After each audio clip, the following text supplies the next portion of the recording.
to snap it, and it's Trey Burton who throws caught. Foles, touchdown. Here he goes. It's Hester. Inside the 30. Hester's going to take it all the way for a touchdown. Fields stumbling, trying to cut it back. Justin Fields making magic happen.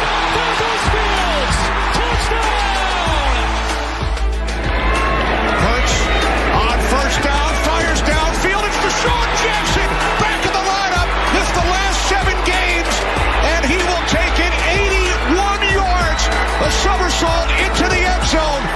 His first touchdown of the season.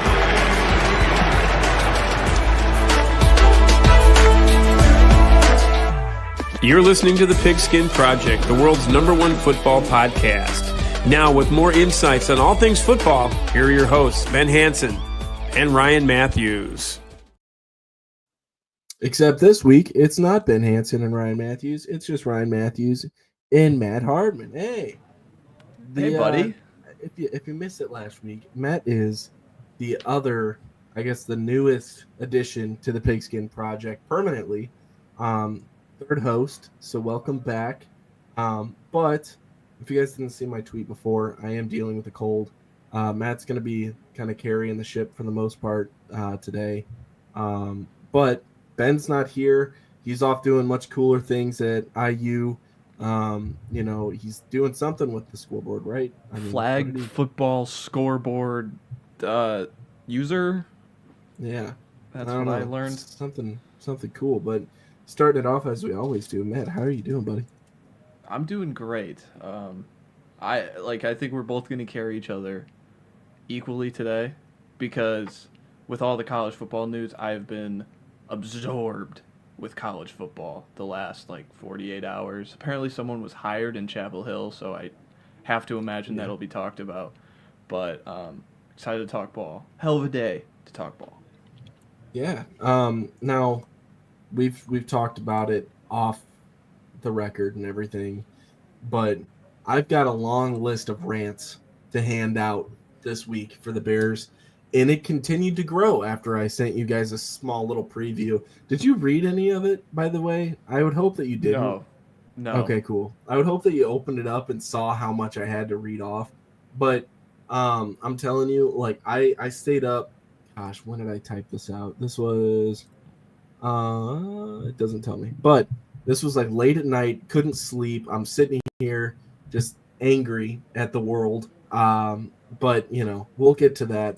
Let's get to our weekly review really quick, and then from here, we'll be able to dive into it a little bit later. Packers lost to the Lions 34-31. This one was a little bit of a head-scratcher, if you remember.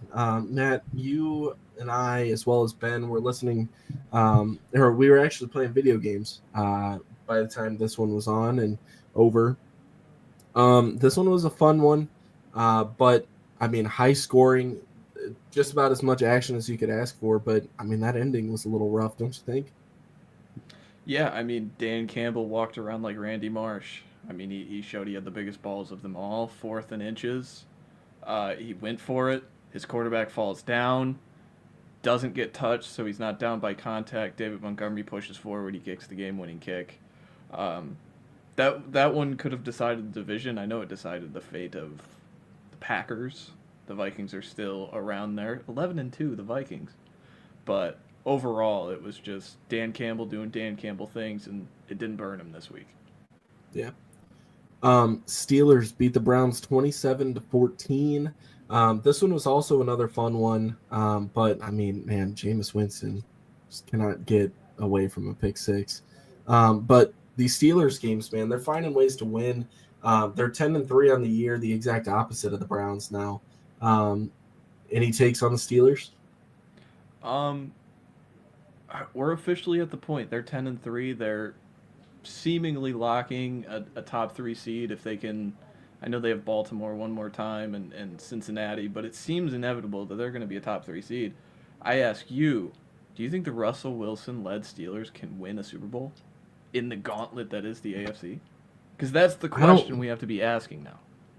I don't think that they can win a Super Bowl at least not yet. However, this seems like one of those hot teams that could make it all the way to the AFC Championship and lose. One of those things where they'll kind of surprise people. I'd like to see them. Now, we are getting a preview of this matchup on Christmas, but I would like to see how they do against the Chiefs and their devil magic, as we talked about last week. And not only that, but the Bills as well, riding high. I would expect them to kind of be tough against the Bills as well. I think that they could edge out one of those two teams. I think that they have potential to make a far run. I don't know if they can go all the way, though.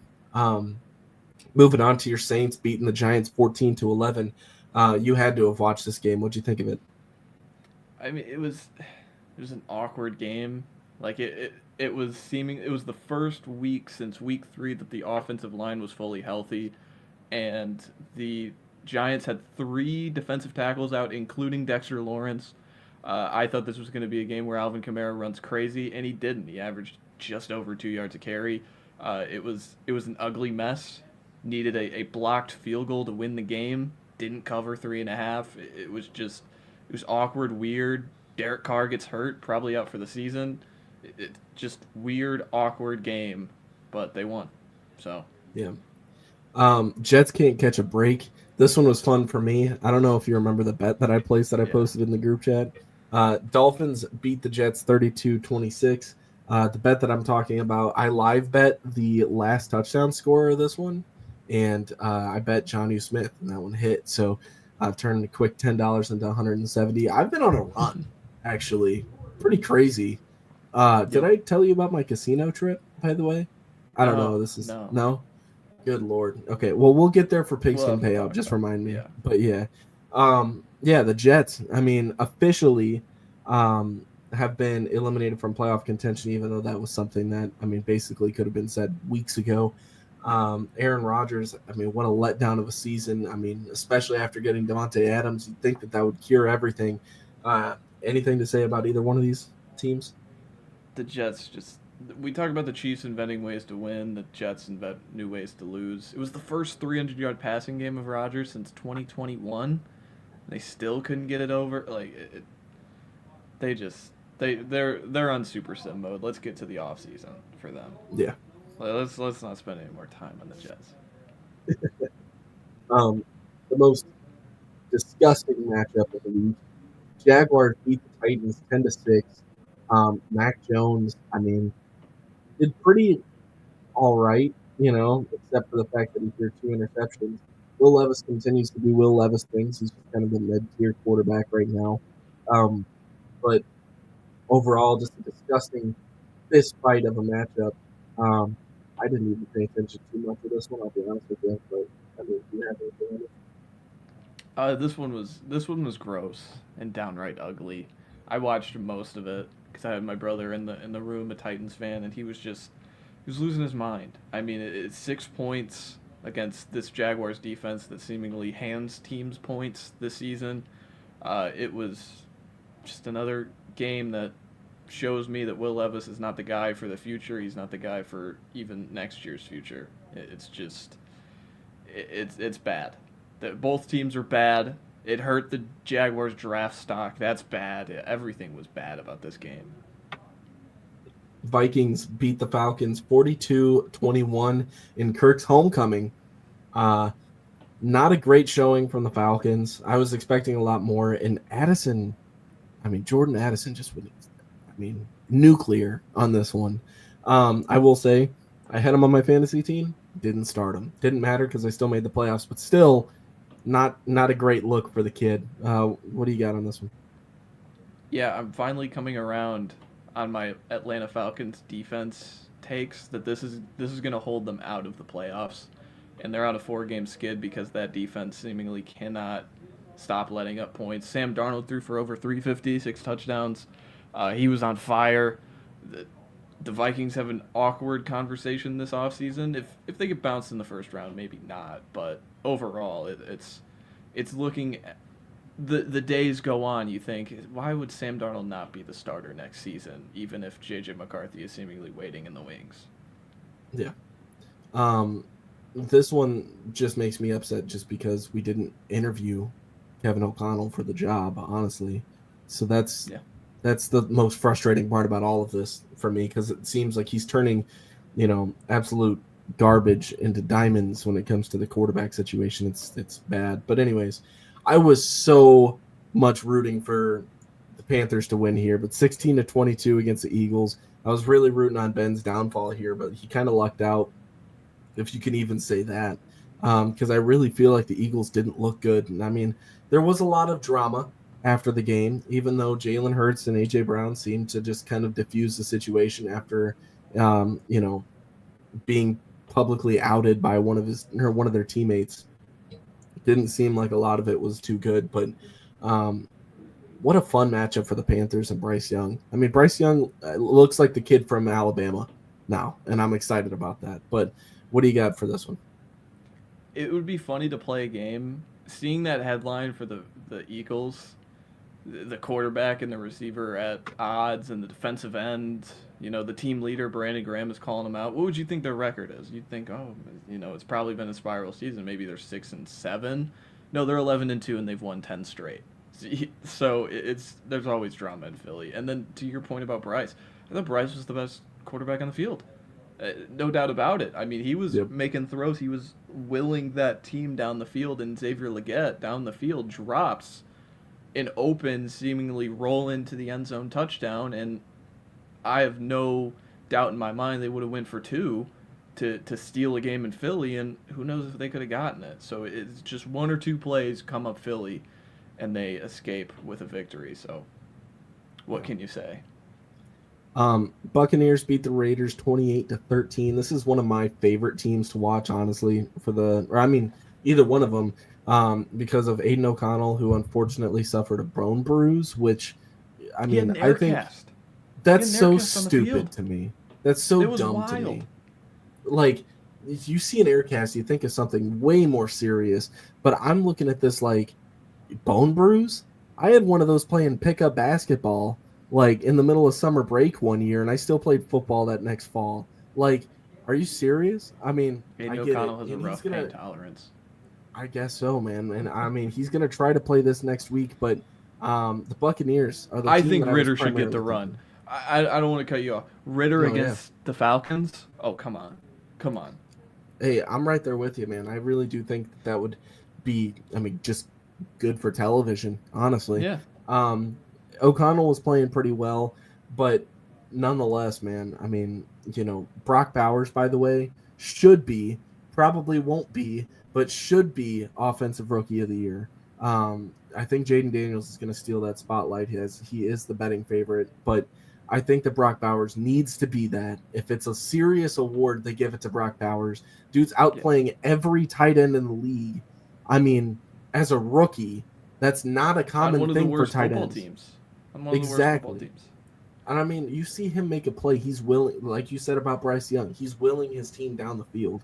He is one of the most reliable receivers on the field in the entire league, and he's being overshadowed by a rookie that got hot in the beginning of the season. It's frustrating to me. Anyways, I will say there might be a little bit of a bias against Jaden Daniels because I too have a team that has a rookie quarterback, but that aside, still think Brock Bowers gets it, or should get it. Seahawks beat the Cardinals 30-18. I continue to get absolutely pummeled by the Cardinals this year. I keep putting them in my predictions as winners, and they just let me down every time. What do you got about this one? Yeah, Geno Smith might be one of my top 5 players to just watch, period. The pocket presence and overall the effort attitude he has gunning it down the field, and these receivers, like JSN has become a star, and it really has gone unnoticed. I think he's top 10 in receiving yards, top 10 in receiving touchdowns. He's been one of the best players in the league this year at the position, and still doesn't get that overall respect, and maybe he's not a top 10 player at the position, but top 20, I think we could give him that. Yeah, kid's going off. This one, okay. I'm gonna save my rant for the end of this segment, but we could talk about it briefly here. Bears lost to the 49ers 38-13. Hey, guess what? I don't know if anybody remembers this, but part of the reason reason why we lost 38-13 is because Hightower was calling the defense. If you remember, the last time Hightower was calling the defense was when Matt Eberflus refused to call the defense. When Eberflus took over the defense, that's when the defense started looking good. And now that Eberflus is fired, we're back to square one. So, I don't think we win another football game all season. I just don't think that that's in the cards. So, I think that we could throw that out the window. But a little preview to my rant. This rant is not primarily about the Chicago Bears as much as it is Chicago Bears fans. What do you got for this one? Yeah, I mean, it's just like the Jets and even the Saints to a degree. When you fire a head coach, that voice is then lost. And that voice, as much, maybe it's not productive as a head coach, it is productive in some other way. And Eberflus's productivity was the defense. The defense was always pretty solid this season. But you take that voice out of the room, and it just, the ladder climbs for guys who are unqualified for that responsibility. So overall, I mean, we should have seen it coming, but seriously, man, four offensive yards in the first half to think the Niners had almost 300.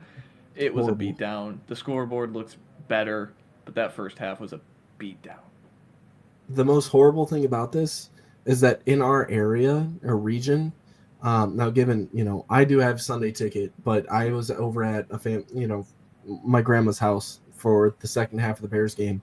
The most horrible thing, I didn't know, I couldn't log in, but the most horrible thing about being in this region where Bears games are obviously going to be locally televised and during a primetime spot at 3:25 is that you cannot switch the channel to watch the Bills and Rams game. This game was a must watch. This is something that if I had the opportunity to, I would have not even looked at the Bears game after the first quarter and just continued to watch the Bills and Rams. Now, given one more thing about the Bears game, that Rome Odunze toe tap play was one of the best plays by the rookie combo this entire year.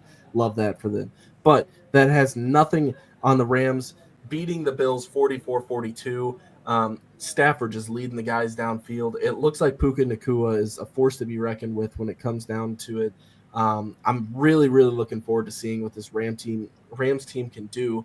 Matt, I know you got a future on them winning the division, but I knew that was going to be a good bet the second that they started getting just a little hot, warm even. So I'm just saying, this was such a fun game. Any game that Josh Allen's in when it's a shootout, it's an instant classic. But what do you got? Yeah, I mean, Stafford he's the old dog, still got it. I feel like whenever he gets into these games against these high-profile quarterbacks, he brings a little extra to him. He brings a little flavor to the matchup, and overall he did. McVay got in his bag with all the play call he had on third down, and they needed to pick it up to win the game or to extend the game in their favor. Throws a little tunnel screen to Puka, and Puka takes it to the house. Just overall, everything was coming up. Rams. Puka had a nasty sideline toe tap that got me out of my seat. But just overall, it's when that team is hot, they showed us they can win a Super Bowl being that hot. And the defense is missing Aaron Donald. It's missing pieces. It's missing Raheem Morris, who called it last year. But if that offense is humming, there's no one who can really stop it. If we can outscore you is kind of McVay's, mentality. I mean, they don't have Aaron Donald anymore. Mm-hmm. So now they're fully relying on that offense, to go forward. But looking at their schedule, after a rough start, they control their own destiny in the division. After starting 1-5, I believe 1, 2, 3. Oh no, I'm sorry, 1-4. They're 6-3 after that. So I mean, like, they're killing it. So, anyways, next up, I mean, this Chiefs game, unbelievable. They had no business winning this game. And I mean, who's surprised, right? So I don't know. What do you got for us? Overall, like, the 0 on the scoreboard for the Chargers at half kind of costed them the game. There were just, it feels like every Chiefs game, there's opportunities on the table for the team playing the Chiefs, and they just need to hit him. Josh Palmer wide open down the field. Justin Herbert overthrows him. They didn't get a third down and short early in the games, causes a punt. Just overall things that you can create points on to get a leg up on the Chiefs. They didn't do this game, and the Chiefs kind of just play to the end. Like, when they were down 1 with 4 minutes to go, it was just like inevitable. Mahomes is just going to march it down. He's in his Brady era. It's just inevitability with this guy. And overall, they love to add drama. Third string kicker doinks it in to win the game. You don't really hear that often, but it happened. The Chiefs are 12-1 now, and it's just awkward to watch the Lions and the Chiefs both play football and say these teams have identical records. I could see this Chiefs team go undefeated all the way into the playoffs, where they match up against the Bills in like the AFC Championship, for example. And then it's like, oh man, the only team that's beaten the Chiefs, can they stop them one more time to get to the Super Bowl? That's the narrative. And then the Chiefs somehow find a way to win yet again. It's the thing is, like, can Mahomes, like, they haven't gotten into shootouts, and it's credit to their defense. But those games always happen in the playoffs, and we've had Mahomes have the offensive firepower to kind of eliminate those defensive concerns. I don't know if they can win a shootout. This offense is, you're down to, what was it, DJ Humphries held up in pass protection at left tackle, but they have to revert back to their other guy, Wanya Morris. And he was pretty bad. So it's just awkward. It's awkward that this team is 12-1, but we still have to give them respect every single week because 15 is still walking, and you can't doubt that guy. Now, even bigger for the Chiefs as well. This is, as of about 1 o'clock our time in Central Time, Kansas City has been reporting that Hollywood Brown is getting close to making his Kansas City debut. I would expect him to be ready for the playoffs. So, not only that, I'm trying to look up when Rashee Rice is going to be back as well. Let's see. I doubt there's a chance. He shouldn't be back. Yeah. But, Marquise Brown would be a huge help for this offense, and I could expect them to maybe get a little bit more involved there. But this team has really improved by getting Kelsey the ball a little bit more, because that first half of the season, it was very concerning. Lastly, the Bengals beat the Cowboys 27-20. Jamar Chase, thank you. I owe whatever I win in this fantasy playoff to you because you did this. Him and Josh Allen, by the way, that set the record for most PPR points scored by a quarterback ever. So, I don't know. Anyways, absurd. Micah Parsons, man, I feel for him. But I don't know. What do you think about this one? Because that muff punt was stupid. I probably was the only person on the planet who watched the Simpsons cast. And I watched Lisa Simpson to win the game, crossover Homer Simpson to win the Simpson Bowl. It was entertaining. All right, it was a joke, and I was like, who is this appealing to? Like, millennials? And if you're a millennial, you just want to watch the game. I had fun with it. It was fun to watch Ralph Wiggum catch a touchdown in place of Jamar Chase. It was just, it was hilarious. But overall, like, Dallas can't get out of their own way. They block a punt, and then they try and recover it. Just let it bounce. You get the ball at the 50. You have Brandon Aubrey who can kick from the 50. If you go 3 and out, he can still kick from there. And they just can't win a game. And again, it's another Jets conversation. I know we have to talk about the Cowboys, but let's just super sim that to the offseason. I don't want to talk about the Cowboys anymore. All right. So now is the time for my Bears rant that I promised I would go on. Now, majority of this is a hypothetical, okay? But this is something that I truly think is a legitimate possibility, right? I said Bears Twitter wants Ryan Poles fired. In my opinion, this mood would be entirely different if the Washington Hail Mary never connected. Momentum was high after the London game versus Jacksonville, and they'd be 5-2 after the Washington game. The Arizona game was the most humiliating game I've ever watched as a Bears fan. Due to the lack of effort from the players and moronic coaching staff, they lost that game, and then that also carried on to the next week against New England. Hypothetically, Let's say momentum continued and they came out on top of those teams. They'd be a whopping 7-2, one of the hottest teams in football, going into the Green Bay game that they lost 1.2 due to a last-second field goal. Let's say that they make that because the kick's set up on the right side of the field. This time they're 8-2 into another home matchup against the Vikings that they last in overtime. And then not only that, let's say that goes their way too, since coaching and player effort issues defensively continued in that game as well. 9-2 going into Thanksgiving.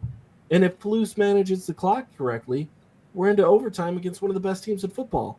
Let's just throw in a loss for the fun of it, because the Lions are the Lions, and you saw what they did against the Packers, and it's a tough team. So 9-3 going into this week in San Francisco, sitting at the 5th seed in the NFC. Given, in this scenario, Luce and Waldron would still be employed. Do I think that Poles should be fired? Absolutely not. Do I think that he will? Absolutely not, regardless of the outcome of the season. The point is that this is not Ryan Poles' fault. There's enough talent here to carry out a successful season. Last time I checked, the roster construction was the GM's job, and I understand he failed at part of his job with the coaching hire, but he held himself accountable by firing Eberflus mid-season. What more do Bears fans want from him? Now, one thing that I also want to mention is I went through the past 3 years' worth of interior offensive linemen in each draft class that Poles had the opportunity to use. Now, Matt, could you, or would you, I guess, argue with me to say that there was maybe 2 to 3 hits out of the total 3 years that Ryan Poles had been GM for the Bears? I think that there were past the third round. I'm talking in general. Probably, yeah. 2 to 3 hits on the offensive line. Now, this should mean more to anybody listening, because Matt is a huge draft guy, and that's all that he does. But interior offensive lineman, you want this guy to address it. That's fine. I get that. I want him to address it too. But unfortunately, the league doesn't just poop out interior offensive line talent, because this is not a easy thing to predict. Okay? These 2 to 3 prospects that you get out of 3 years of draft classes, full 7-round draft picks, you get 3 guys. 3 guys. The chances of you hitting on it, very slim. Not to mention, 2 of those guys, I believe, happened before Poles could have even gotten to him. One of them was Tyler Linderbaum, who was taken in the first round by the Ravens, and Poles couldn't draft him then because that was his very first draft, and you didn't expect Ryan Poles to use both second-round picks to move up into the first round to get him.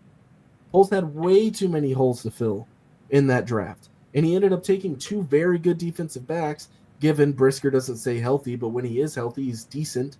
And, I mean, Gordon has lived up to the hype. I mean, the dude hasn't drafted bad. He's not spending his draft capital in moronic ways. The last draft, he's hit on pretty much every one of his picks. Torrey Taylor was a very controversial take in the fourth round. However, he might be one of the best punters in the league. I mean, you need him to punt it down into the within the 15-yard line. The kid can do it. So my point is, this is not Ryan Poles' fault. There is enough talent on the field to be able to get across his finish line. They were competitive at the end of last year. Now guess what? You got a quarterback that's 216 for 345, 62% completion percentage, 2,322 yards, 15 touchdowns, and 3 interceptions since week 3. Now, to compare stats, right, because this was his comp coming out of college, 259 for 382, so 67% completion percentage, so Caleb is 5% less accurate, 2,502 yards, so literally 180 yards behind him, 16 touchdowns and 7 interceptions by this quarterback, so that's 1 touchdown and 4 interceptions more. This quarterback is Patrick Mahomes. Now, given he is having a down year, and Mahomes can win these tough games, as we talk about, but that's not the point. I'm not trying to sit here and say, hey, Caleb Williams is the next Patrick Mahomes. Caleb Williams is better than Patrick Mahomes. I'm not saying that.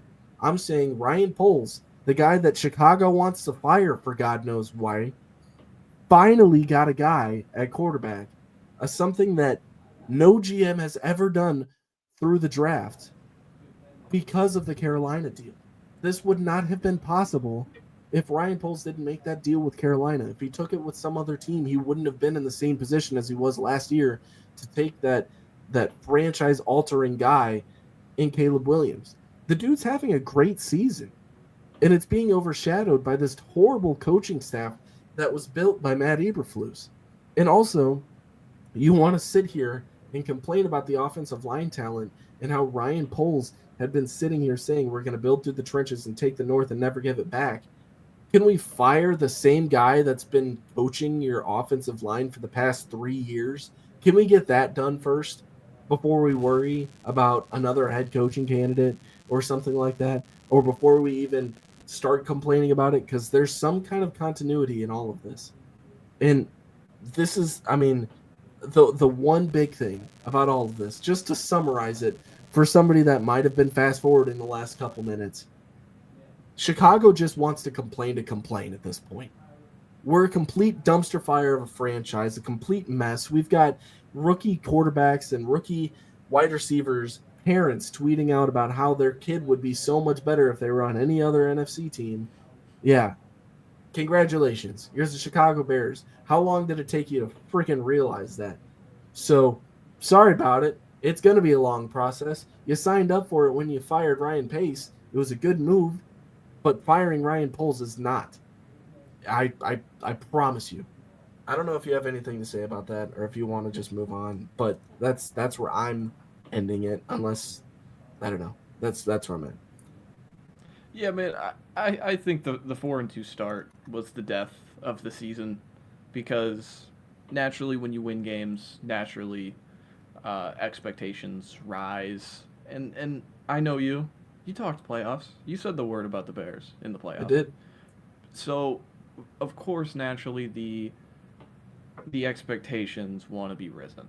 And that's the problem, is that this season was never supposed to be about playoffs or expectations. If you went to the playoffs, that means you had a good coach. That means you got the coach right. And I feel like that was the whole identity of the 2024 Bears, is let our quarterback run around and make mistakes and learn the speed of the game, while also from above going, is this coach the guy? And you learned that the coach is not the guy, and you've learned that Caleb Williams, through mistakes, can overcome those mistakes and make plays in big moments. That's all the season had to be. It was never going to be a massive success. It was never going to be this out-of-nowhere rise, to me at least. And so right now it's just, let's get to the offseason. My biggest thing with Poles, I am not one to say he should be fired or not fired, whatever. I kind of lean in the middle. I think he has made mistakes. He has made free agency signing busts. He's made draft busts, whatever. Guys do it. The hit rate on draft picks is extremely low in comparison to what we believe in our minds. But the bargain shopping on the offensive line, I think that needs to change. And I think going into 2025, I think there's going to be an identity with a head coach, preferably an offensive-minded head coach, to say, let's get this right. Let's get this right. Let's stop bargain spending. Let's stop the Nate Davis, see if we can get a 4-year for 40. Let's stop the Coleman Sheltons for 1 year, nothing. Let's, Tevin Jenkins likely walks. We could get a comp pick back or supplement his talent into a higher-priced guard, something like that. I think that is the identity. I think that's the idea of the off-season for the Bears, and so let's make it happen. That's kind of the biggest thing I want to highlight. And I mean, if those guys aren't there in free agency or aren't there at a reasonable price, do you consider trading? You know what I mean? Like making a move for somebody that can fill that spot? Yeah, I think, Paul still has the last, chip in his back pocket with the Carolina trade and saying, hey, we still have another top 40 pick in this draft. If we don't believe that pick can provide instant value, which is what we would hope for, we got the rookie quarterback. We kind of don't need to supply rookie contracts and value in contracts as prior years, I think you could see a move if someone comes up. Like I wouldn't know the name on the interior linemen because I mean those guys get, like you said, those guys are rare, and so it's like this in every league. Except MLB, because I mean Juan Soto just left the Yankees. But overall, every league values whatever player you have, and you just pay him. You just pay him. You don't care about the cost later. You just worry about the now. So I wouldn't think of a name this second, but certainly you could make that decision if you want to provide a 2025 spark. Yeah. It's tough. I think Ryan Poles obviously would like to do all of that, but I think he also wants like younger guys to where they can fill that spot for years and years and years. Yeah. So I mean, these guys, for example, let's say that they grab like Wyatt Teller from the Browns, just to throw out a name, right? That guy's in his 30s. You maybe got him for like 2 to 3 years max. And who's to say he doesn't just do a Nate Davis and grab one more bag and then just completely clock out? I mean, you got to put yourself in Ryan Poles' shoes. I mean, there's maybe a couple guys in free agency that you're going to want, and that's fine. But you also have to consider that these players have needs as well that have to be met before. It's not just financially. It's the fact that, hey, come to our dumpster fire of a franchise where we just fired our head coach. We've had multiple locker room incidents. And now, given the fact we believe that we have a good guy at quarterback, you have to come and play for this. It's tough. It's not just, oh, let's fire a GM and then, we'll Madden Restart this thing again. out. Yeah, it's the dumbest thing ever. The dude's building this team from the inside out. I really just think that it's just not appealing just yet because the coach isn't right. And it hasn't been right. And honestly, the decision should have been made last offseason, but that was, weeks and weeks and weeks ago. We don't have to do that again. Instead, we'll do upset alert. So, I've got 7 matchups out of 16 on this thing, taking from DraftKings odds. Do you have any matchups for upset alert, or do you want me to go ahead and start really quick and you could just go ahead and review them? I have 2. Okay. I have 2. Why don't you go ahead and do your 2 then? I'll mention Pittsburgh 5.5 point underdogs against Philly in Philly. It's a short trip for them. They seemingly are the one team in this matchup that has their head on their shoulders. They continue to have, they have the better coach by a pretty wide margin, in my opinion. And overall, they're just playing their best ball. I understand the Eagles are playing their best ball. They have won 10 straight. But at the same time, it's just there's one team with drama, one team without. I know George Pickens is kind of up in the air, likely not going to play, but still, they got it done against Cleveland. And then the other one, Buccaneers in LA for the Chargers. I think that's hey, what if Baker gets hot kind of game? 3-point underdogs. What if Baker just starts slinging it and we get a vintage Baker game? I don't know. Just throwing out. Yeah, I'm with you. Actually on both of those, but I didn't put the Buccaneers one. I considered it, but I was like, because you'll see. I have the Rams at 49ers. The 49ers are minus 148 for the favorites. We just talked about how Stafford can win in a shootout, and with these injuries, I'm not entirely sure if the 49ers can really hold up. This is the Niners season. Yeah. They can't win this one because they have to win the division to make the playoffs at this point. Yeah. It's bad. It's a bad situation to be in. Cowboys at Panthers. Panthers are favored at minus 148 right now. That look on Micah Parsons' face at the end of that game is the only thing that I'm thinking about here. I think the Cowboys have really held their own against these good teams that they've played. And the Panthers, I don't know where to slot them in yet. And I feel like the Cowboys are maybe a little more of a safer pick. These are 2 bottom 10 teams. For sure. You would want it to be, if you can get points with the Cowboys, you kind of just take the points because you see it as a pick 'em. I get your point. Not only that, but anytime the Panthers are favored, I'm gonna have them an upset alert. So, Dolphins at Texans. Texans minus 148.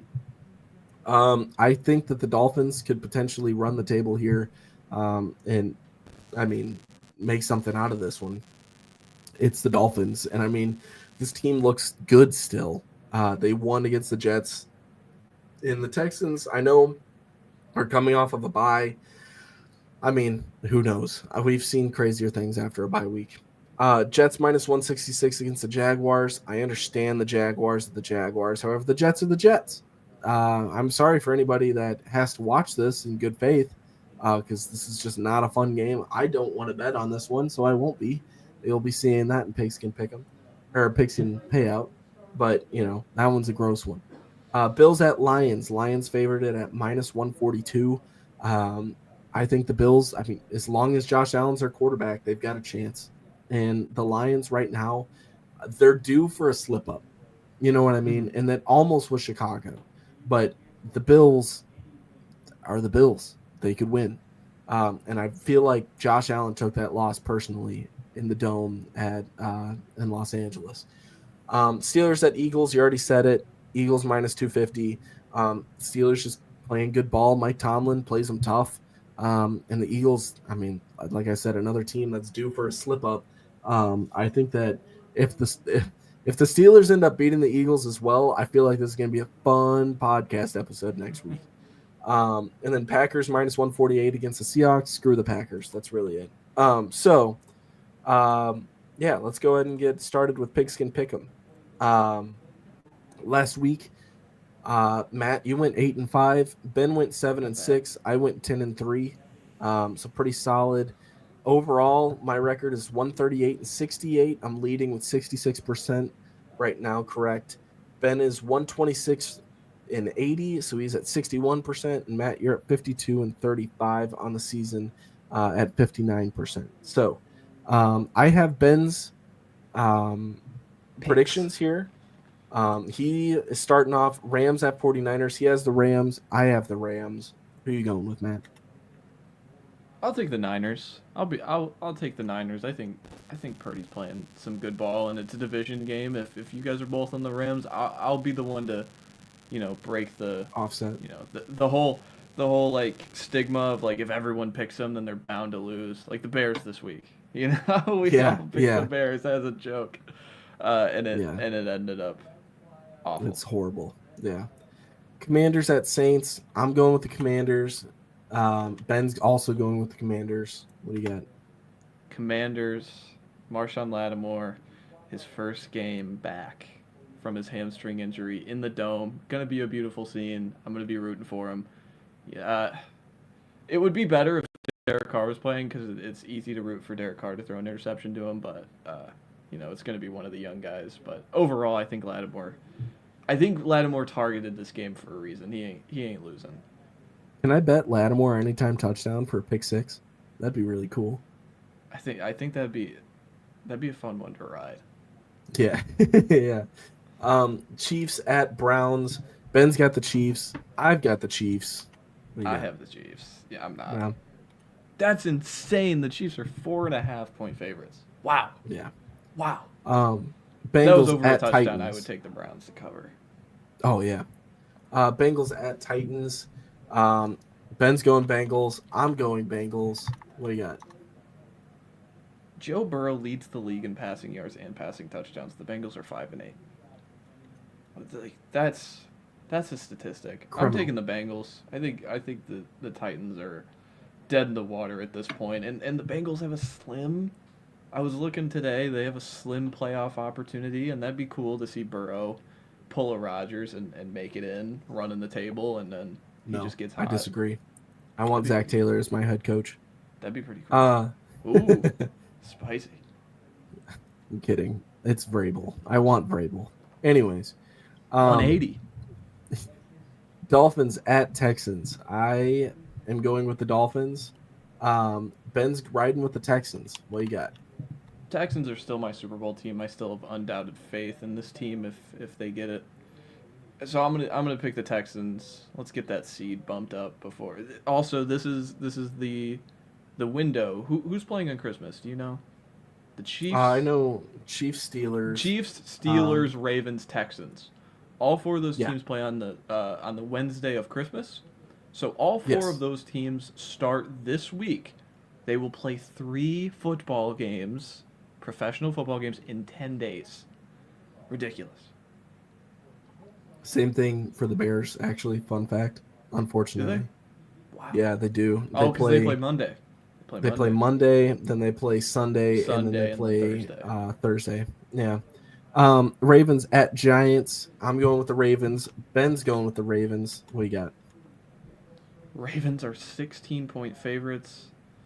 Yeah, I'm going to take the That's Ravens. insane. I'm going to take if we're playing money line game, I'll take the Ravens.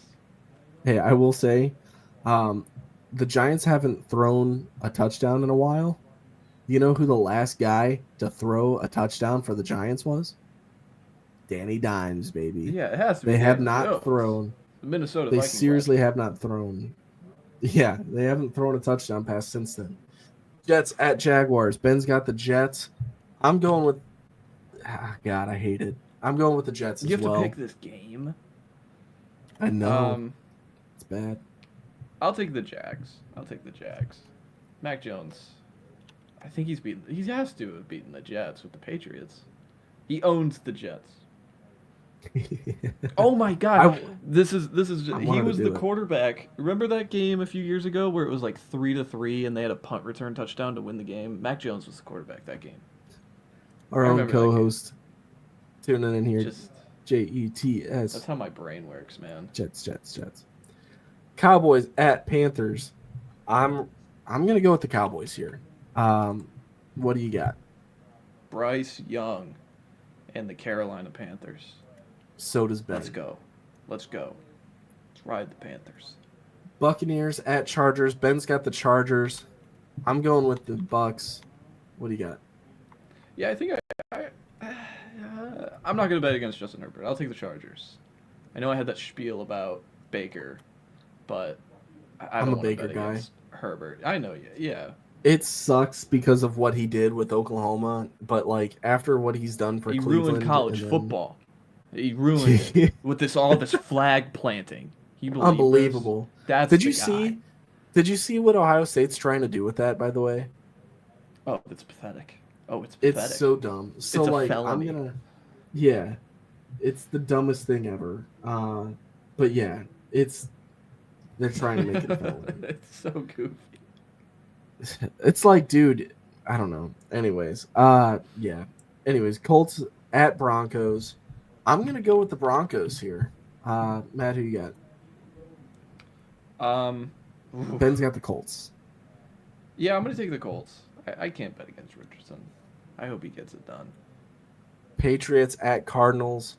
I have to go with the Cardinals. I have to. It's my thing now. It's a bit. What are you thinking? I want to take the Patriots so bad. You know what? I'm going to take the Patriots. Coming off the bye, Drake May's feeling good. He's feeling loose. He's gonna have some fun. He's going to rip it around the yard. Bills at Lions. I'm going with the Bills. Ben's going with the Lions. Matt's going to be the tiebreaker. I'm going to take the Lions. Until they lose, I can't bet against them. Yeah. I can't do it. Steelers at Eagles.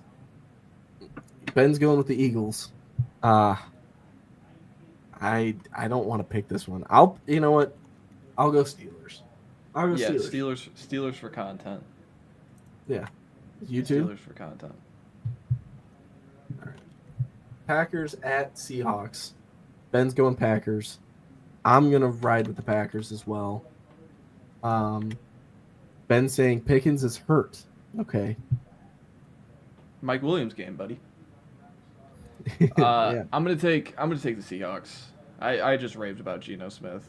I cannot in Lumen Field, the 12th man rise again.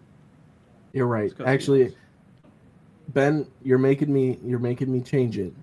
I will go Eagles with that one, and I'm actually gonna ride with Matt on the Seahawks as well because I love JSN and he's Bears and Vikings, I'm just going to fill in. I mean, I'm picking Vikings. Ben's going Vikings. I'm going to assume, yeah. The Bears are 0-6 on the road. The Vikings are 6-1 at home. Jesus. That's all I need. That's all I need. Falcons at Raiders. Ben's got the Falcons in a get-right game. I'm going to go with the Falcons as well. It'd be hilarious to see them lose, though. Raiders. Desmond Ridder. Revenge game. All right. Next up, pigskin payout. I put together a parlay. Get paid with me. Let's have some fun. Let's sign This is fun. The most money lines I've ever put in a pigskin payout parlay before. Rams money line at plus 124. Cowboys money line at plus 124. Dolphins money line at plus 124. Over 54.5 total points, Bills and Lions minus 110. And Buccaneers money line at plus 120. The parlay, if you ride with me, is plus 46.20 on DraftKings. $10 pays $472.05. If you lose your money, I am not responsible.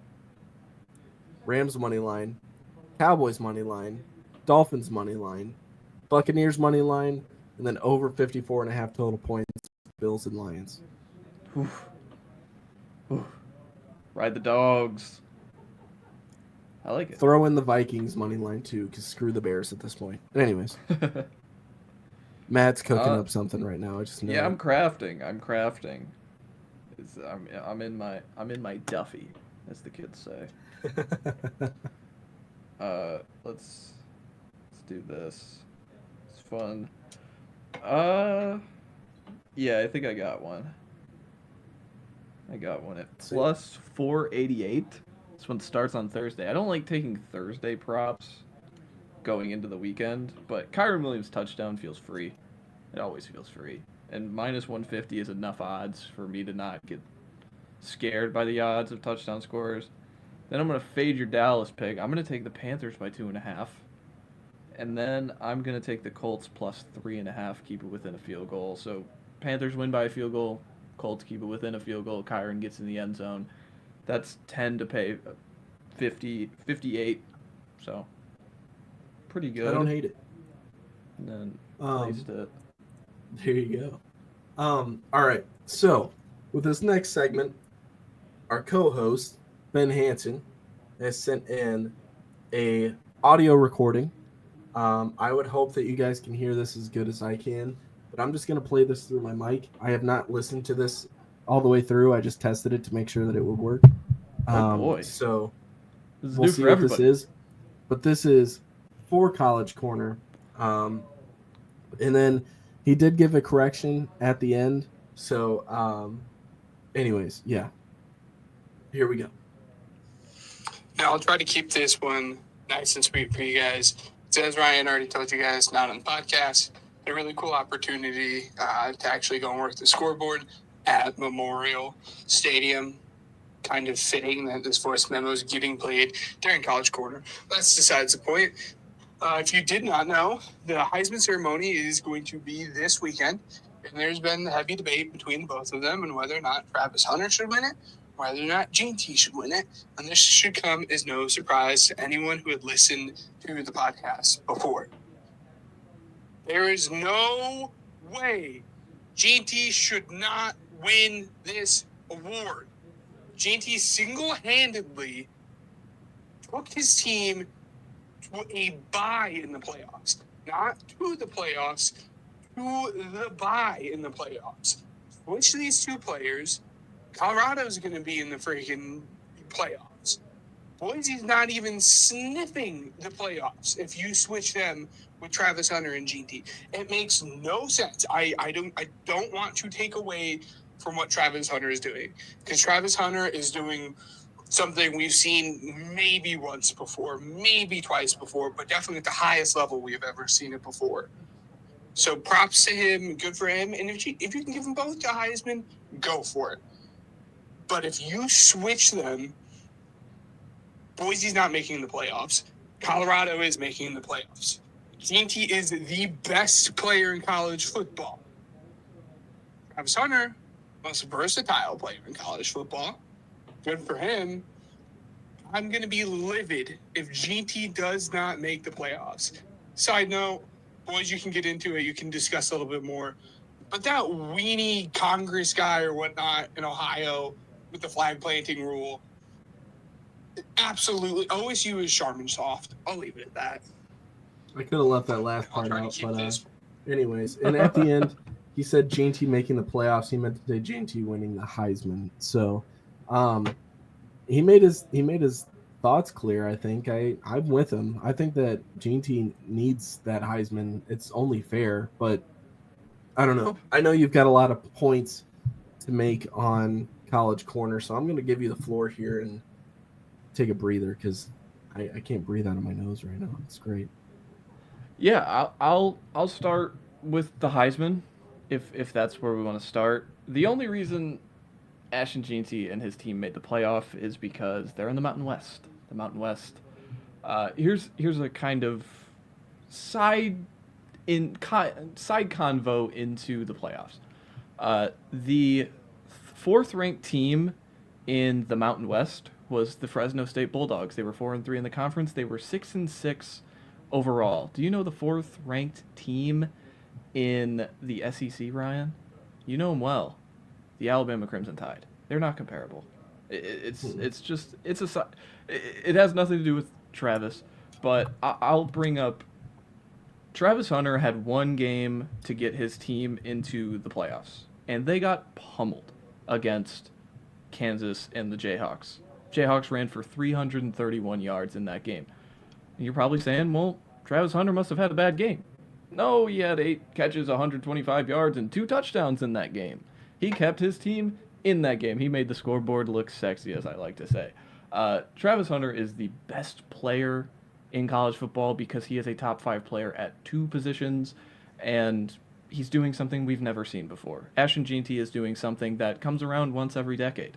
And you can come at me and say, oh, the stats, he's going to pass Barry Sanders. He is going to pass Barry Sanders in 2 extra games. Barry Sanders played 12. Ashton Jeanty is preparing to play his 14th. It's not comparable. To me, I think Travis Hunter is miles ahead of, maybe not miles. Maybe that's a little, but for conversation, for argument, I'll say miles. I think he should definitely win the Heisman because he is doing something no one has ever done before and maybe will never do again.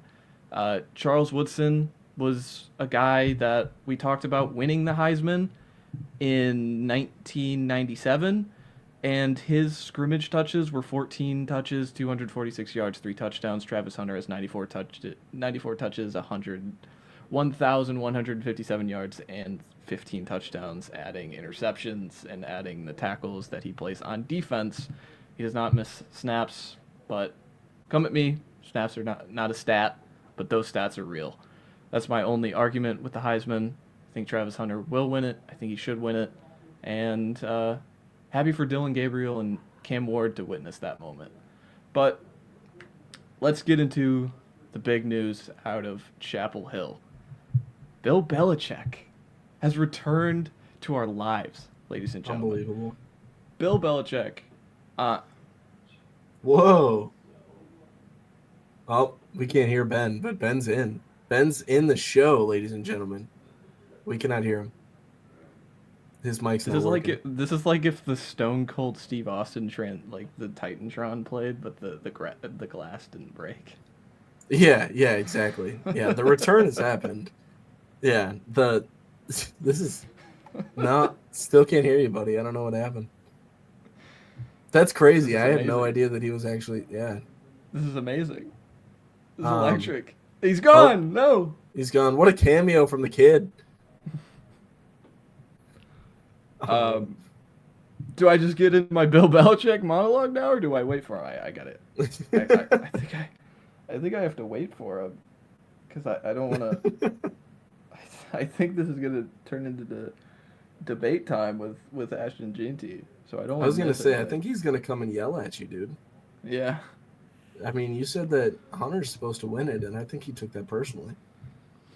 But let's get into. You summoned him. You summoned him. I did. I brought him into his bedroom. But overall, let's talk about Bill Belichick. Bill Belichick is he is a 6-time Super Bowl champion. He is 72 years old. But most importantly, he's the head coach, as of a few hours ago, of North Carolina Tar Heels. Ali Connolly, I want to give him credit. He was the one who broke this news. He reported yesterday, about Bill Belichick had a 400-page Bible of just funds and how funds would be divvied up with the school, NIL, staffing, overall recruitment trips, everything you can name. And a lot of people took that as like, whoa, Bill Belichick is revolutionizing the sport. 400 pages? It's just like if you or I, Ryan, went to like a business job, you want to walk into that interview with every single question that could be answered. You want to walk in with no stones unturned. So it wasn't like he revolutionized the sport. He was just prepared, and the 6-time Super Bowl champion should be prepared. For Bill Belichick, this is uncharted territory. He was close with Saban for a long time. Saban left the game last season due to his own frustrations with how the sport is going. Ben is back. Should I time out? Is this mic working? There we go. You guys are hooked up to my headphones. For some reason the mic isn't working, but it's working on the headphones. It's working on the headphones. Good to hear. Really quickly, not to cut off another point you were doing. The last thing I meant to add into that voice memo, which I guess didn't matter at this point because I'm here now. The thing that stood out the most to me about GT is everyone knew what you were going to do. You plan around stopping GT, and you still aren't stopping GT. The defense did not do that same, like, they're not bracketing and sending, an overhang safety to Travis Hunter every single time he is on the field. They're loading the box up every single time GT's on the field. But you made some good points. But anyways, what were you talking about? Bill Belichick. Did you hear? Wild! Bill Belichick is the head coach of UNC. $10 million. But I'm getting into it. It's the biggest part with the Saban, or with the Bill Belichick news, is that he is not. These are not employees anymore. These are students, and students first. Limited practice time, limited hours to work with these kids. And the thing about this is that they're fragile people, and we are seeing that right now in the transfer portal. Miller Moss started half the season, 8 games for USC. He was benched. He's out the door. He closed the door behind him at USC. These are fragile people that if they don't play, they don't stay. I came up with that on the spot. Pat myself on the back. Mike Lombardi, who was an assistant to the coaching staff, not an assistant on the coaching staff. He was an assistant to the coaching staff. He is going to be the sitting GM of UNC football, kind of allocating funds. The same way Woj took the job at St. Bonaventure for the basketball team. He kind of just allocates the funds that the boosters will give, the NIL will deliver, and kind of divvy those up among the guys, likely through the transfer portal. North Carolina's, my number one goal for them is not national championships. This should be the ACC. Can either one of you gentlemen name the last time North Carolina won an ACC football championship? Brother. Just a fun game. It had to have been probably before we were born. 1980 on the dot. My father was 2 years old. My father's father was in his early 30s. R.I.P. Grandpa. But overall, that needs to be the number one thing for them is winning the ACC, and I think that is the idea behind this hire. 3 years, $30 million is the reported deal. I don't know if any news has come out since I put that in there that has changed. That's about right. But 3 years is awkward because it leads into my next my topic is how valuable to Bill Belichick is high school recruiting. because if you're there for 3 years, how can you get kids who are freshmen right now or seniors in high school to say, commit to me, I'm only going to be here for 2 years, or I'm only going to be here for your last 1 year, and you're going to be a freshman sitting on the bench. How valuable is high school recruiting to Bill Belichick? I have no idea. We all will learn. This was the biggest thing to me. $20 million in NIL, boosted from $4 million under Mac Brown. $16 million difference in NIL, and that's also including revenue share between the conference. The budget under my projection is about 20 plus whatever the sharing is. So it can only go higher than 20 million in allocated funds. You think of Texas, Georgia, Bama. Those teams are probably with the boosters spending about, 30-something million next season, I would have to imagine, if boosters really pony up those. Ohio State spent $20 million on their roster. It is what it is. And then my last point is Bill Belichick's ego got the best of him in this situation. He wants to prove to everybody he is the greatest football coach on the history of this planet. Can he do it at the college level? Can he do it in the new era of college football? I have no idea. And none of us have any idea. But we're all going to have fun with it because clearly he is getting the budget. He is getting the people around him that he would prefer. And we're going to see if he can make something out of it. It's North Carolina. This is my favorite. North Carolina is heading to Vegas. You might end up hitting it huge, or you might leave the city disheveled, broke, and hungover. Let's see what North Carolina ends up. And you can see by my shirt, you know where I want to see them end up. Yeah. Hey, let me just say this really quick before Ben gets started. Another reason, or maybe a potential motive for Belichick to go to North Carolina is that his dad worked there from 1953 to 1955 as a scout or a backfield coach. Excellent. I'm sorry. So that could be it. But his dad spent a huge part of his time as the Navy scout. So, it'd be way cooler if Belichick can go and coach Navy to an Ivy today. Just saying. Anyways, carry on. Nah, the two most interesting things about this situation for me is the fact that, I mean, obviously Mac Brown didn't have it in him anymore. He was we saw that. But Mac Brown is 73 years old. And you turn around after one of the big reasons you fire him is he's old and he doesn't have it anymore. And then you go and hire a 72-year-old. Head scratching for sure, but I think the route that they're going to go is if Belichick Jr. leaves Washington. And I'd have to imagine that he does, right? There's no way he stays as the DC at Washington when he can come and coach for his dad. And my guess there is that pipeline. The Patriots wanted to do it, or at least the Patriots thought maybe they were going to do that. Is the pipeline for you come here, you be the DC for 3 years, let's say, like you were saying, Bill retires, and now you're the head coach. And I think that is the only way to me that this hire makes sense. Because it makes no sense to try to build up a program hiring a 72-year-old head coach who has never coached college football. It was definitely head-scratching, but we'll see. I mean, I don't want to take away from how good he was at the NFL, but in many ways, it is harder to be a head coach in college because you have to do all of that recruiting and management of the NIL, like you were saying. It was a bit head-scratching, but a fun move for sure. Yeah, I'm so entertained by it because of the possibilities we could have. It could blow up in their faces. What happens if they're 4-8 in their first season? Imagine. We've never had death to Belichick. You know what I'm saying?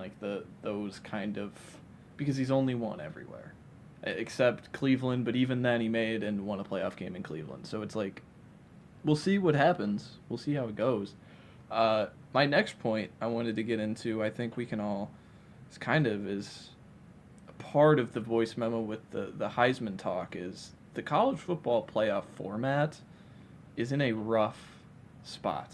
And what I mean by that is I don't know if either one of you could pull up the bracket. I just want to look at the bracket. Oh, Ben's gone. He didn't want to bracket talk. But let me see. Bracket looks great. I've heard really bad things about like people are like angry about some things. For me, as a resident in the state of Indiana, I mean, dude, this is the most perfect thing you could ask for. But I don't know. It just means more. Let me see here. This is my first time presenting. Let me see. Do you want me to do it? I could do it if you're wanting the bracket. Here we go. Do we have it? Can everyone see the bracket? Yeah. Okay. My issue with the bracket is, and the format that we have here, is that we watched awesome games. We watched the SEC Championship and the Big Ten Championship. Who came out the winners of those games? Georgia and Oregon. But who really came out the winners? Texas and Penn State. And why is because you see the 3 seed, Boise State, is a much tougher, is an easier path for Penn State, who has to play an extra game, I will give them that, than Oregon, who gets to face the winner of Tennessee or Ohio State. They've played Ohio State on the field in Autzen, in Oregon. They won by 1 point, and it was because Will Howard slid too late. So see, I don't think SMU's getting enough credit. Dude, they play teams hard. They do.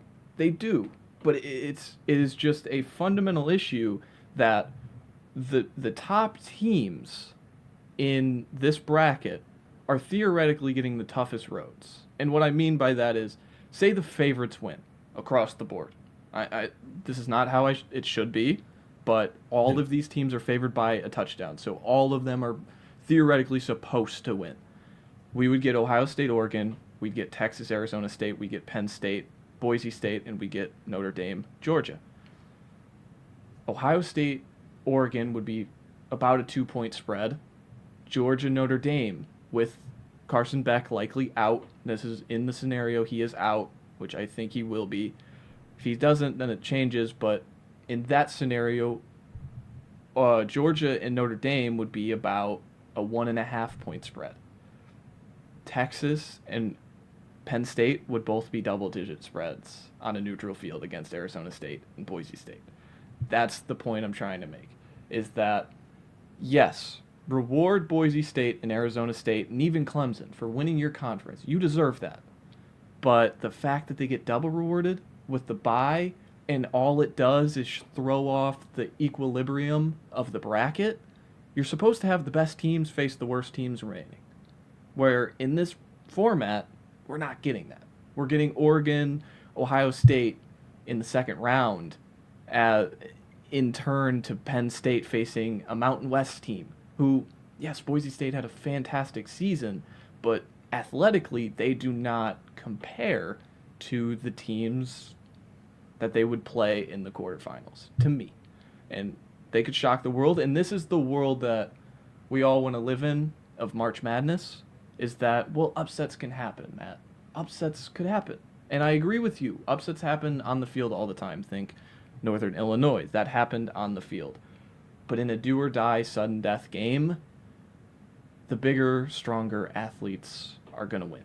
And it's the way football is, to me.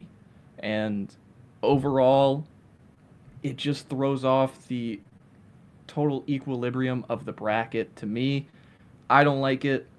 There's people on the outside or who are on the inside already talking about how coaches and things like that don't like the format of it. Arizona State and Boise State love it because they get the bye, they get to host the Peach Bowl and the Fiesta Bowl, whatever. But overall, it throws off the equilibrium of the bracket to me. I'll stop presenting now. But that was my only take. I know that's a popular take, but it's because we want to set up. If conference championship weekend should mean something, then the winners should have the easier paths. where Texas and Penn State lost, but they seemingly get the easier paths in this college football bracket to me. And it's like that in literally every other sport, like professional sport. You're talking, baseball, you get a first-round bye. You know what I mean? Basketball, you get first-round byes. In NFL, you get first-round byes. And not only that, but after that, you would likely get the lower seed that, or you'd reseed. I apologize. Basketball, you'd you reseed. don't. But, yeah, it's just, you know what I mean? Like, you get the lower seed for that. So I get what you're saying for sure. Mm-hmm. Overall, now keep in mind, I'm a very casual college football fan, so, I'm trying to learn more and more about this process, as is everybody else. But, I'm just saying my personal perspective would be what I consider a little bit more healthy is, I mean, dude, we're getting good football matchups. Good football matchups. SMU is going to play Penn State hard to where we could get an upset there. Notre Dame's going to be played hard by Indiana to where we might get an upset there in South Bend. I mean, exactly, yes. I think Tennessee could beat Ohio State. Am I crazy for that? Probably. No. But like that's a thing that's very possible. I do think that your Texas team is safe for now.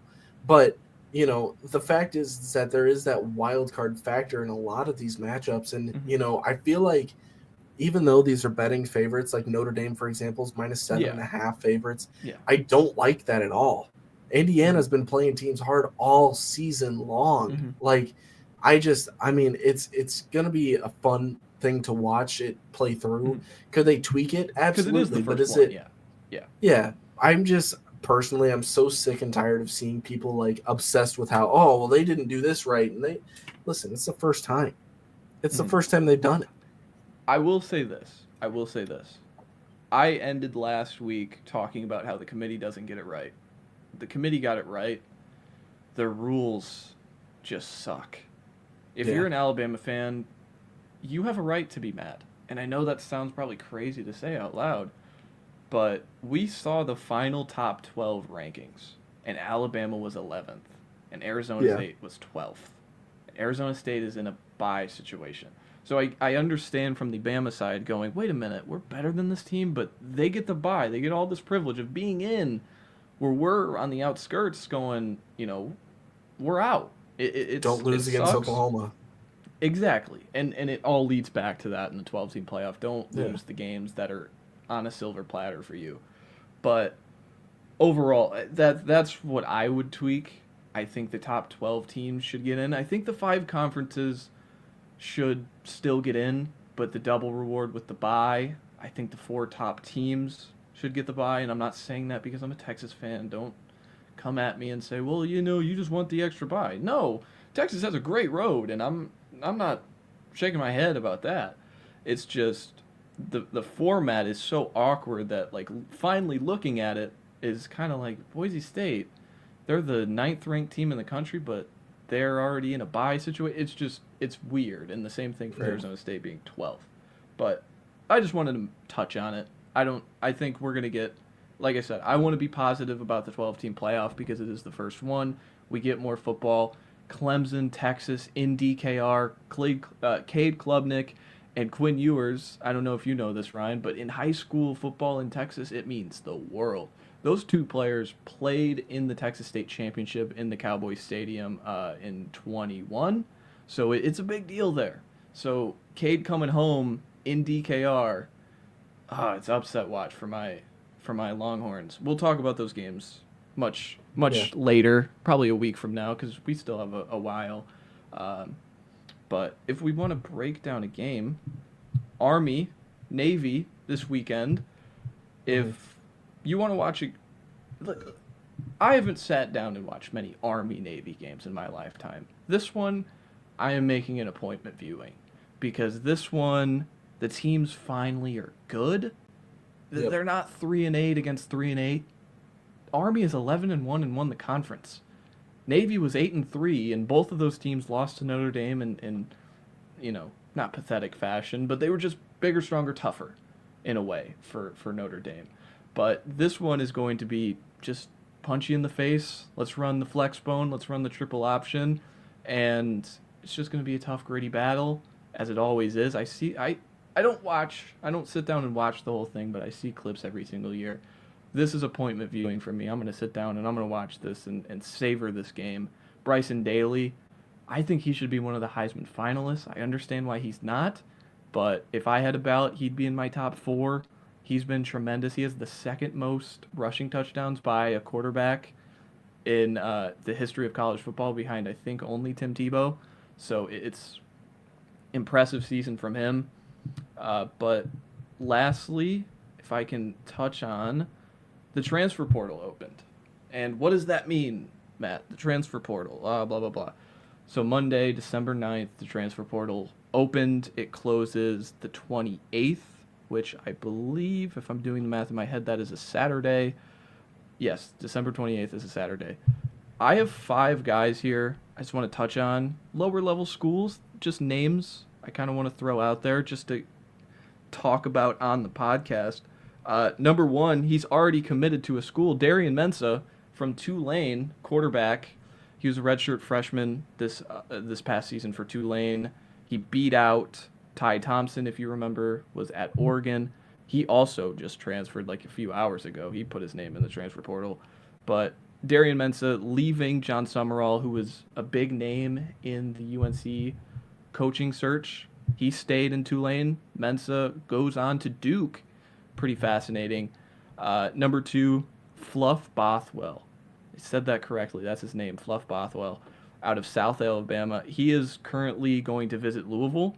He was a 3-star true freshman this season who was intended to be redshirted, but he was too good in camp, and he has stats to back it up. On 111 carries, he had 832 yards and 13 touchdowns. Extreme contact balance for a kid who just entered college football, albeit group of 5. It doesn't matter.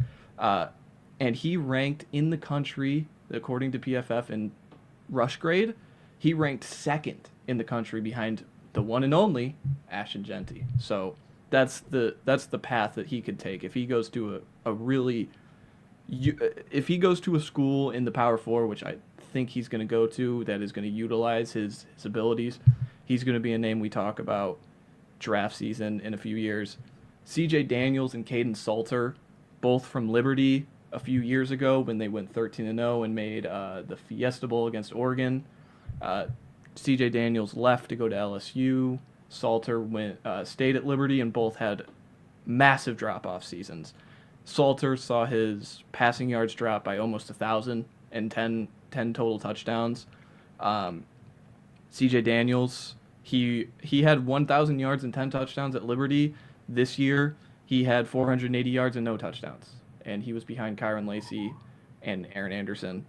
He's going to have one more year. Hunter Zambrano, Illinois State, FCS football. He's already committed to Texas Tech.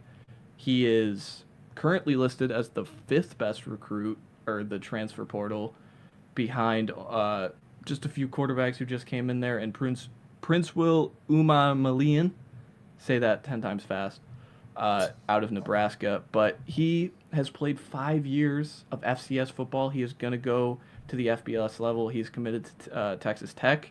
So I'm interested to see where he plays, because you don't see guys out of the FCS level enter the transfer portal and be top 5 in the transfer portal rankings. And then we talk about a Texas Tech player leaving Tech, Micah Hudson, 5-star, top 25 player, true freshman a year ago. He is leaving Tech. He is crystal balled, which means that media members predict where they're going to go. He is crystal balled to A&M.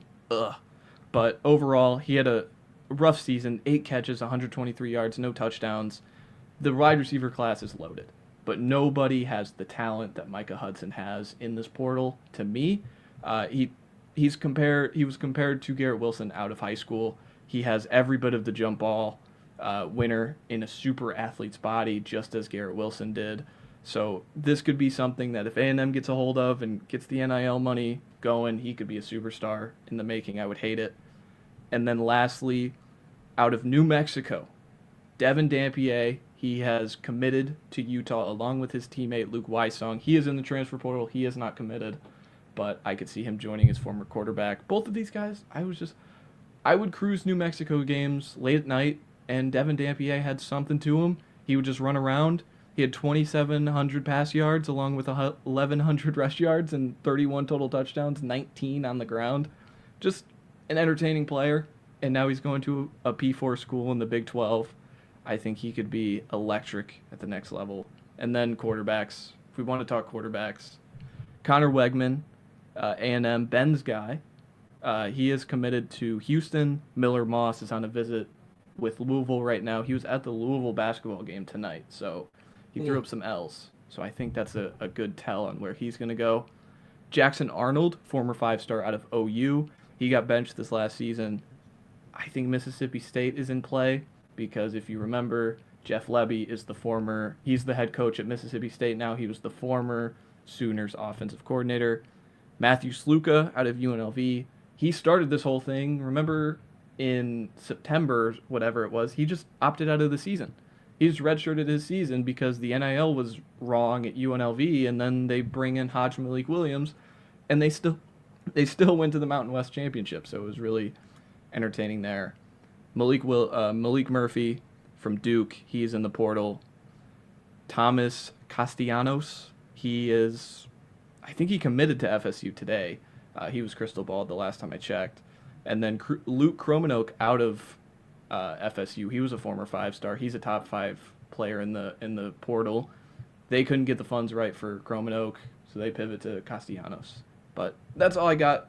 I rambled about college football, some players I like in the portal, but yeah, man. This is we love college football, greatest sport in the world. I love it. I've been so consumed with college football. I just wanted to spew out some knowledge that I had over the last week to talk about. But anything from you, Ryan, about college football? I can answer your questions. I'm just saying I'm excited because we've got a couple months until the combine, and I know it's a little up in the air to see on whether or not we can still go or not. But I'm planning on it for right now, and I'm just thinking about it. You know, these conversations. I'm just thinking about it, and it's exciting. I do want to say, you know, a lot's in the works for this podcast. So thank you guys so much for listening. There's a new announcement from YouTube, and that's all I'll say about that. Just because if you know, you know. If not, then you know, look it up. But I'm not going to say it's in the works yet, but it's something I'm considering doing at least by myself here on the podcast, or you know, with you guys. But Matt, any other closing comments before we close this thing out? No, man. I'm excited to see Ben back next week. We're going to talk the playoff games. There's going to be some craziness in the NFL that always happens that we'll be excited to talk about. No, just another, you know, full-time week on the podcast. Just excited for what is to come because I think I joined the podcast at the right time. Football is everything right now, you know, so it's just fun to talk ball, you know. For sure. All right. Well, then we would like to thank Spotify for Podcasters, Regional Radio Sports Network, and Uppercuts Grooming for helping us grow as a podcast. And we will see you guys next week. This has been the Pig 10 Project.